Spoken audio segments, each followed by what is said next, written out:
ప్రియమైన సహోదరి సహోదరులారా, మీకు శుభవార్త. 2025వ సంవత్సరంలో మొత్తం 365 అంశాలను మీతో పంచుకోబోతున్నాము.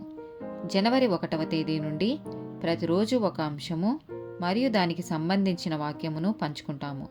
దయచేసి ఆ వాక్యములను వినండి, ధ్యానించండి మరియు ఆశీర్వదించబడండి. దయచేసి సబ్స్క్రైబ్ చేయండి మరియు మీ స్నేహితులతో పంచుకోండి. ధన్యవాదాలు.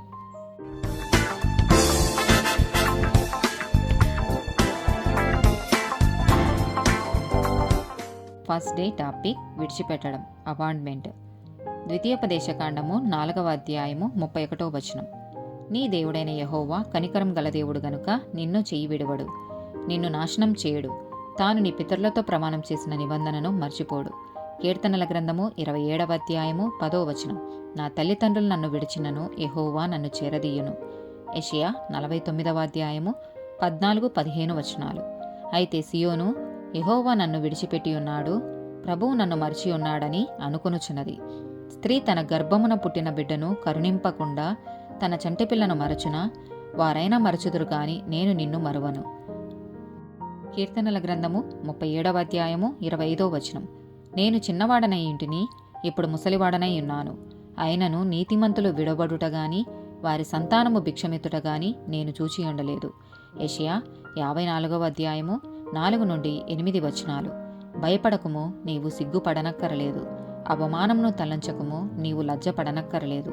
నీవు నీ బాల్యకాలపు సిగ్గును మరచుదువు, నీ వైదవ్యపు నిందను ఇక మీదట జ్ఞాపకం చేసుకొనవు. నిన్ను సృజించిన వాడు నీకు భర్తయ్యున్నాడు, సైన్యములకు అధిపతియగు యెహోవా అని ఆయనకు పేరు. ఇశ్రాయేలు యొక్క పరిశుద్ధ దేవుడు, నీకు విమోచకుడు, సర్వలోకమునకు దేవుడని ఆయనకు పేరు.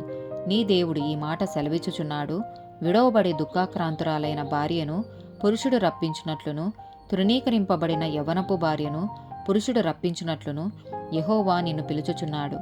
నిమిషమాత్రము నేను నిన్ను విసర్జించితిని, గొప్ప వాత్సల్యముతో నిన్ను సమకూర్చెదను. మహోద్రేకము కలిగి నిమిషమాత్రము నీకు విముఖుడనైతిని, నిత్యమైన కృపతో నీకు వాత్సల్యము చూపుదును అని నీ విమోచకుడకు యెహోవా సెలవిచ్చుచున్నాడు.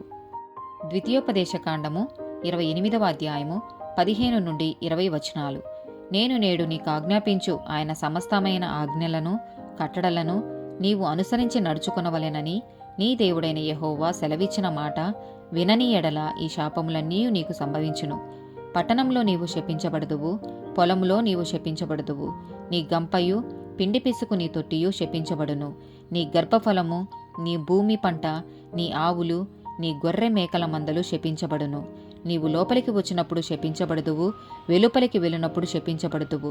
నీవు నన్ను విడిచి చేసిన దుష్కార్యముల చేత నీవు హతము చేయబడి వేగముగా నశించు వరకు నీవు చేయబూనుకొను కార్యములన్నిటి విషయంలోనూ యెహోవా శాపమును, కలవరమును, గద్దింపును నీ మీదికి తెప్పించును.